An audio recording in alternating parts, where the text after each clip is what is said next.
This episode of Local Film Talk was recorded in the Green Room at Natty Green's in downtown Raleigh. Perfect for business meetings or just joining friends to watch the big game, the Green Room is the ideal place to host your next event. To learn more, contact David Crack at 919-232-2477 or email david at nattygreens.com.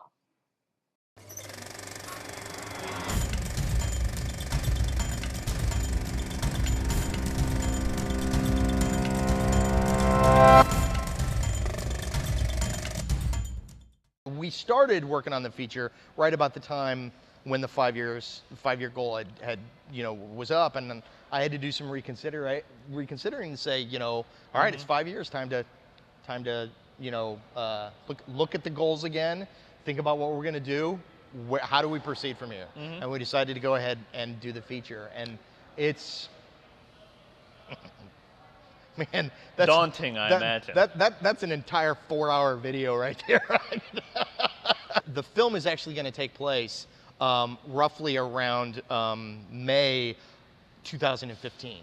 Oh, okay. It's actually going to, even if it gets to be 2016 and we're finishing the film, it's still going to take place in May of 2015. Okay, I always thought it starts in 2012 because that was the time you started working on it.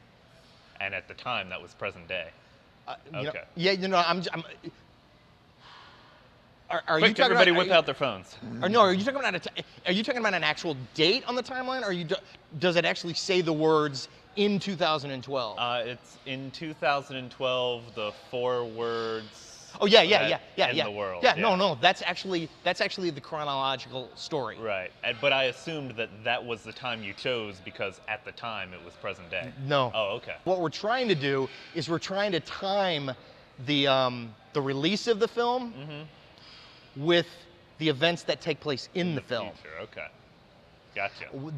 We have a huge media timeline concept thing that we're trying to do with the Endless Whispers. That's been daunting as well because that's a big added aspect of all the information that we have. The writer and I wrote we've got a timeline that only part of it, we're revealing it slowly, a piece at a time. So only part of it, I think there's like 15, 16 entries that are currently up there right now, really? But that goes back 30,000 years. Holy shit. Yeah, so must have notebooks and notebooks and notes. We've got a lot, and there's a lot of stuff up inside of the writer's head. Both of us were role players. We're world creators.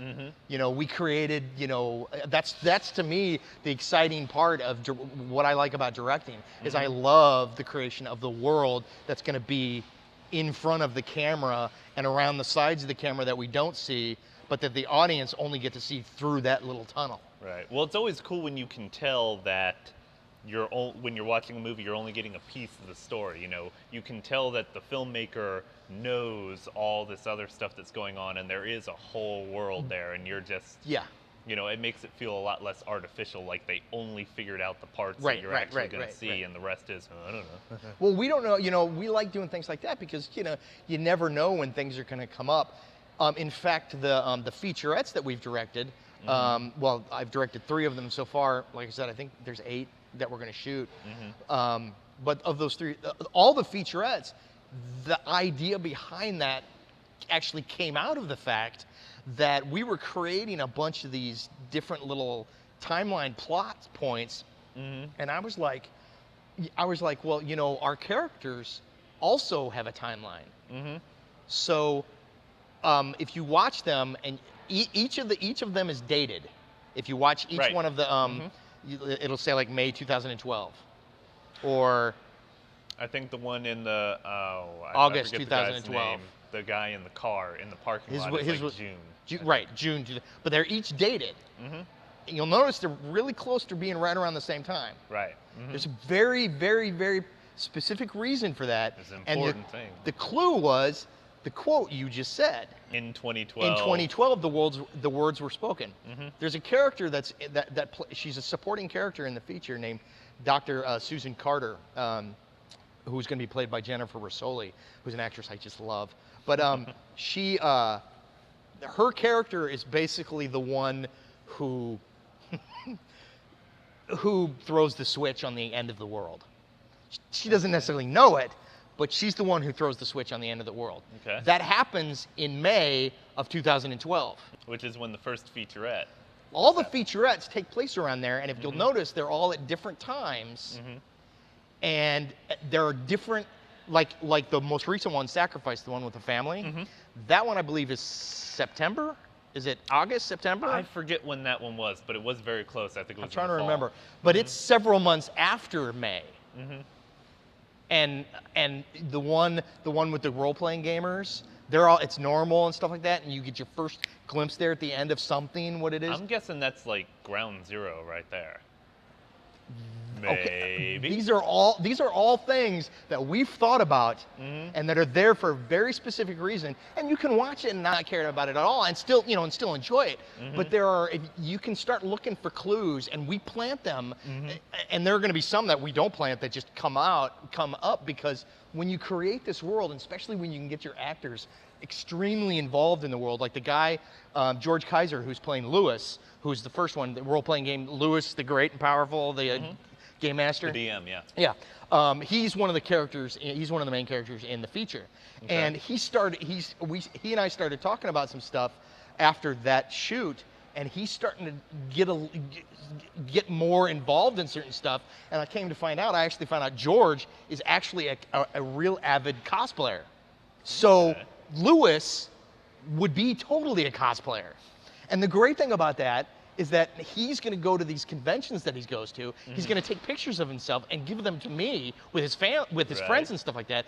And we're going to use those as shots of Lewis actually at these conventions. Oh, cool. So you get, so I love it when actors get involved like that. And when they do, and they buy into it, and they really get in the world, things start to crop up that I don't even have to do, and they, it just happens. Nice. And then you get little things, little subtle things that'll happen in one of the films that, I'll watch 3 years from now and go, oh my gosh, I never got that. That's why he was making that decision. That is so cool. So, that's that's what I love about world building, is getting people to come into it and seeing when they make it their own, where it's going to go, and how it's going to take off, and how it's going to spark people's imagination. Our common big thing, though, is we are definitely people are all. I'm just going to get this right out of the way. Yeah. People constantly ask us, so it's zombies. I'm like, this is not the zombie apocalypse. Okay. It is far worse, and trust me, I'm not just saying that. If you know anything about H.P. Lovecraft. You know anything about H.P. Lovecraft? A little bit, yeah. Okay. If you know anything about H.P. Lovecraft, that will give you some idea about just how bad it is. Okay. So, a lot of people think because of certain aspects of it, it sounds like it might be zombies, but they're not zombies. Zombies are an easy fallback for people. Zombie movies themselves have become so kind of all over the map in that sometimes it's a virus, sometimes it's a, end of the world thing. Sometimes they move fast, sometimes they move slow, sometimes they're... Zombies in general are so all over the map that basically anybody who looks weird can be a zombie. And so it's really easy to just say, those are zombies. Yeah. Well, but aren't zombies like, nah, they're zombies. Whatever. They're zombies, yeah. These are definitely not. I mean, it's not, it's not really a good thing. Cool. It's really not a good thing. Just my plug for the Endless Whispers.